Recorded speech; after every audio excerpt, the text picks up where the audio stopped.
Okay, so hello guys. Kamusta na po kayong lahat? Magandang gabi na.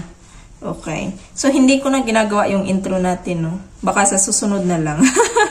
Okay, well anyway, today is Monday at night, alas 6 na ng gabi dito. Maagang nagdidilim dito ngayon kasi nga winter, malamig ang klima. So kapag summer naman is matagal magdilim. Okay, mga alas 7, hindi pa masyadong madilim talaga. Meron pang sunset kaunti. Okay, well anyway, kamusta na po kayong lahat? Okay, so kakauwi lang namin from school. Okay, so ngayong araw na to is balik eskwela na ng aking anak. Okay, but for some public school and private schools are still vacation pa for 1 week. So, ganun pala dito. Okay, kapag malamig yung panahon, kapag nag-winter na, malamig ang panahon dito is,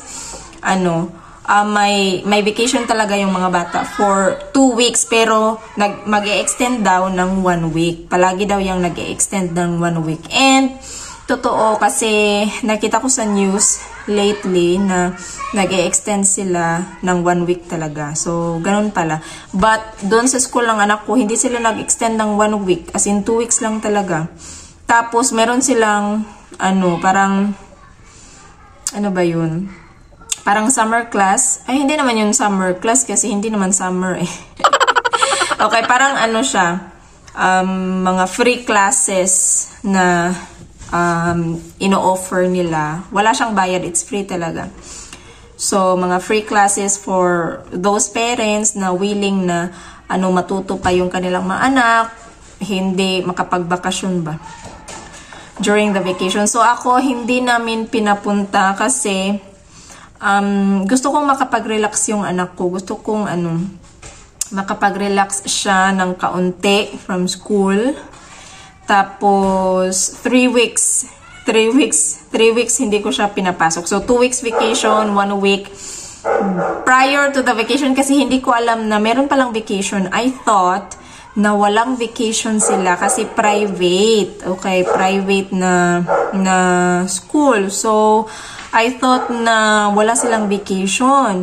Nagtanong yung tiyahin ng asawa ko, kapitbahay namin. Sabi niya, kailan yung bakasyon? July 1st kasi usually talaga. Mga July, first week of July, magsimula na ng vacation. Sabi ko, ay parang walang bakasyon sa kanila kasi private. Sabi ko, parang walang bakasyon sa kanila kasi hindi ko pa narinig. So, meron na pala pero 2 weeks lang. Hindi na nag-extend ng 1 week. Okay, well anyway, hindi ko pinapasok siya 2 weeks vacation, tapos 1 week prior to that, hindi ko pinapunta sa school kasi nagkasakit siya, parang nagka-sore eyes ba? Okay, nagmumuta-muta yung eyes niya, namumula. So, akala ko may sore eyes. I think, sore eyes lang talaga siya na na-irritate kasi mahangin ng mga panahong yun before winter, before malamig yung panahon. Sobrang lakas ng hangin, as in super talaga. Tapos yung mga dust, kapag nasa labas kami is napupunta sa kanyang mata. Tapos niya, anong tawag dun? Ginalugod. So akala ko na-irritate, tapos namula, tapos nagmuta-muta. So akala ko nagka-sore eyes siya. Tapos nangyari na yan sa kanya last year din. Akala ko dahil sa kaka-cellphone. May may nakita akong video dyan tungkol sa isang merong content creator na yung anak niya is inoperahan sa mata kasi mayroong ang tawag dito, nakalimutan ko, ducktail or parang something like that yung sa mata. Okay, so, nioperahan yung anak niya kasi same situation ng aking anak. So, yung nakita kong video is inoperahan yung anak niya, baby niya, 1-year-old pa yun. As in, naoperahan yung mata, kawawa naman. Tapos, hindi na namin pina-check up kasi, binilhan lang ng asawa ko ng parang pampatak sa kanyang mata. Parang eye mo ba sa atin sa Pilipinas? Parang eye mo siya. One time use lang. So, na-okay naman siya. So, 1 week, hindi ko siya pinapasok kasi sabi ko, gusto kong pagpahingahin muna siya kasi malamig din nung mga panahong yun. Nag-start ng lumamig. Sabi ko, hindi ko napapapasukin. Tapos, umulan pa, very, malakas yung ulan. So, yun, 1 week siyang hindi nakapasok. Tapos, the next week, start na ng vacation. So, sabi ko, naku, napaka-timing talaga. So, kumbaga, naging 3 weeks din yung bakasyon niya. So, anyway, okay naman yun para makapagpahinga yung anak ko. Kasi kawawa naman, naawa ako sa kanya. Okay, well, anyway, anong gagawin natin ngayon? Okay, so nag-video pala ako kasi may nabili akong mga prutas dito. Ito, lemon.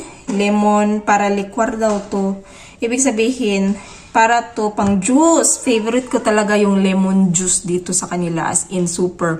Gustong-gusto ko siya matamis na medyo may maasim na kaunti. Okay, so, bumili ako kasi it's very cheap. 4 pieces for 1 Bolivianos. So, bumili ako for 5 Bolivianos. Tapos, bumili din ako ng papaya juice. Papaya juice. Ano ba to? Papaya pala. Na prutas. Okay, so para saan to? Hindi ho ako mahilig kumain ng papaya. Yung asawa ko hindi rin mahilig. Anong gagawin ko dito? Gawin ko tong refresco. Gawin ko tong papaya juice. Iinumin ho namin. Kasi it's very common ho dito sa kanila na gumagawa ng fresh na mga juices galing sa mga prutas. Kasi yung mga prutas dito, minsan, yung mga prutas dito is very cheap. Minsan din naman, nagmamahal. Depende sa panahon. Okay? Pero para sa akin, mas cheaper ngayon. Okay? Minsan. Okay? Tapos, bumili din ako ng banana para sa aking Junakis kasi napakahilig niya sa banana. Okay? So, iniisip ko kung anong gagawin ko. Papaya juice o lemon. So, ipapakita ko sana sa inyo kung paano ko gawin yung papaya juice para masubukan nyo rin. As in, napakasarap ng papaya juice, guys. Tinatawag nila ditong refresco yung mga ganun. So, gumagawa sila lang, kung may blender kayo, yung bilhin nyo na papaya is yung talaga, maduro. Hinog na hinog, okay? As in, yung hinog talaga. Maraming papaya dyan sa atin sa Pilipinas, lalo na sa mga sa mga nakatira sa mga bundok-bundok, no? Maraming papaya dyan, nasa likuran lang ng bahay nyo. Kung meron kayong meron kayong blender, pwede nyong kainin kasi yung iba, mahilig kumain. Ako, hindi talaga ako mahilig kumain. Pero kapag juice, masarap na masarap. As in, gustong-gusto ko siya. Kaya, ginagawa naming juice. Tapos, yung asawa ko is napakahilig talagang uminom ng juice. As in, yung mga ginagawa ko, isang araw lang yan. Hindi nga aabutin na isang araw. Buagan siya og ininom, guys. Sa Bisaya. Buagan siya ininom og juice nga papaya. Kasi napakatakaw niya. Masarap naman kasi talaga. So, dati doon sa bahay ng biyanan ko, nakikita ko siyang gumagawa ng ganito. Pero hindi niya ako tinuruan kung paano. So, nung nag-transfer kami dito, palaging soda kasi itong asawa ko mahilig ng soda. Sabi ko, hindi uubra sa akin kasi lately, di ba nga na-hospital ako for gastroenteritis. So, binawalan ako ng coffee. So, lately, palagi akong constipated. Super constipated talaga ako. So, minsan may mga araw na hindi ako nakakakain, hindi ako kumakain because of siguro too much gas or constipated talaga ako. Siguro dahil sa coffee, soda, bawal yun sa may gastroenteritis. So, instead of drinking soda, ang ginawa ko is bumili ako ng prutas, tapos biniblender ko at yun yung iniinom ko. Okay, and mas maganda kasi mas healthy. Tapos, it's papaya. So, kung sa atin sa Pilipinas, sabi ng asawa ko, uminom ka nito kasi dati hindi talaga ako umiinom. Okay, nung nasa biyanan pa ako, bahay ng biyanan ko. Hindi talaga ako uminom kasi ayaw ko talaga ng papaya na yung sobrang hinog, hindi talaga ako kumakain. Yung hilaw na medyo crunchy, yun yung kinakain ko. Pero itong sobrang hinog, hindi talaga ako kumakain. So, sabi ng asawa ko, uminom ka kasi nga gamit-gamit ka ng gamit-gamit ka ng papaya soup doon sa Pilipinas, tapos hindi ka naman kumakain ng papaya. Mas effective nga ito kasi kinakain mo direkta yung nutrients sa katawan mo, yung ganun ba. Sabi ko, hindi. Pero nung nag-transfer na kami dito, nagka-gastroenteritis ako. Sinubukan ko ito. Napakasarap. Sinagustuhan ko na siya. So, minsan may dumadaan dito na truck, nagbebenta ng mga mura talagang mga fruits. So, yun yung ginagawa ko. Inaano ko siya. Bumibili ako ng marami. So, last time may dumaan dito, napakabarato ng napaka-cheap ng mga binibenta niyang prutas, pero fresh pa rin. Okay, so 2, 4, 5 bolivianos. So, 2 papaya na malalaki, sobrang laki. For 5 bolivianos lang. Dito ngayon, itong binili ko na papaya is only 1 for 5 bolivianos. So, medyo mahal. Yung mga dumadaan dito, nag-offer ng 2 for 5 bolivianos. So, yun yung ginagawa ko. So, kung may pera ako, usually bumibili talaga ako. Kasi, mas makakatipid tayo, di ba? Which is, yun ang isa sa mga bagay na dapat talaga na meron tayong pera as a housewife kasi kung may mga instances na, alam mo yun, may mga pangangailangan tayo sa bahay, hindi na tayo nag-ask ng pera sa ating mga asawa, no? Kasi, may mga asawa talaga na hindi nagbibigay ng pera. So, alam mo yun, yung may mga gusto ka o may gusto kang bilhin para sa bahay nyo, para sa sarili mo, at least, alam mo yun, hindi ka na humihingi, di ba? So, yun yung kagandahan ng may sarili talagang pera as a housewife, di ba? I think tayo namang lahat mga housewife is nakaka-relate nun, di ba? Lalo na kapag pag wala tayong trabaho, full-time housewife tayo, di ba? Kaya siguro yung ibang housewife is talagang aburido kasi nga walang pera. Alam mo yun, hindi nagbibigay ng pera yung asawa nila. May mga pangangailangan. Okay, so ito na yung mga lemon natin, guys, no? Ito na, hiniwa-hiwa ko na. Hindi ko na hiniwa lahat. Okay, so these are the lemons. Napakaliit niya pero napakabango, as in. Minsan ito yung ginagamit namin sa ibang sa mga salad, sa ceviche, or sa, anong ceviche? Ano ba tawag ng ceviche? Oy, nakalimutan ko. So ito na yung ating liquadora. Liquadora ba ang tawag dito? Okay, so may dalawa tong So, i-push mo lang yung teka lang. Itong isa, sorry. Ito, pwede mo tong kunin. Tapos, ilagay itong medyo malaki. This is, I think this is for naranja. For oranges. This one malaki. So, subukan namin tong maliit. Okay? Okay. Sige, push na. Okay, this is clean. Okay? This is clean, actually. I already cleaned that one. Meron lang talaga yung sa water yan. This one. Okay, put this one. Okay, so ganito lang yun. Ay, nakunak. Okay, so i-push mo lang yan. So you just have to push this one. Tapos kusa na yan. Ay, kusa na yung work. Okay, ganun lang yan. Okay, I think it doesn't work. How does it work? You have to push. No. Okay, push the one here.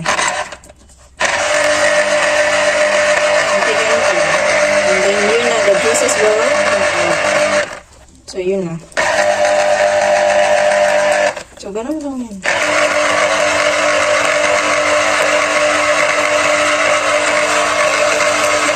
So i-push mo lang yan. Ganun lang yan. I-push. Tapos lalabas na yung juice sa ilalim. Okay. So ganun lang. Tapos lalagyan pa naman natin yan ng water, guys. Okay, go. Do it. Gusto niyang tumulong. May sticker pa yung Sige, push! You have to push it hard. You have to push it hard. More. Like this one. See? More.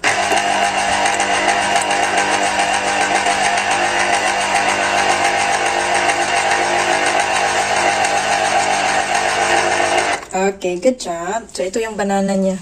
Na, hindi ko alam. Hindi ko alam na while bumibili ako, nagpipili ako ng mga prutas doon, kumuha na siya ng banana doon, guys, at kinain. Nako.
Okay, so natapos na pala yung yung juice natin, guys. Lemon juice, okay? So, hindi ko na napakita kasi yung anak ko hindi magpaawat sa pagtulong. Gusto niyang tumulong. Okay, ito na pala. Okay, so para lang din itong ang tawag dito, para lang lemon juice or kalamansi pala, kalamansi juice sa atin. But if you have, tawag dito, if you have gastroenteritis, bawal to.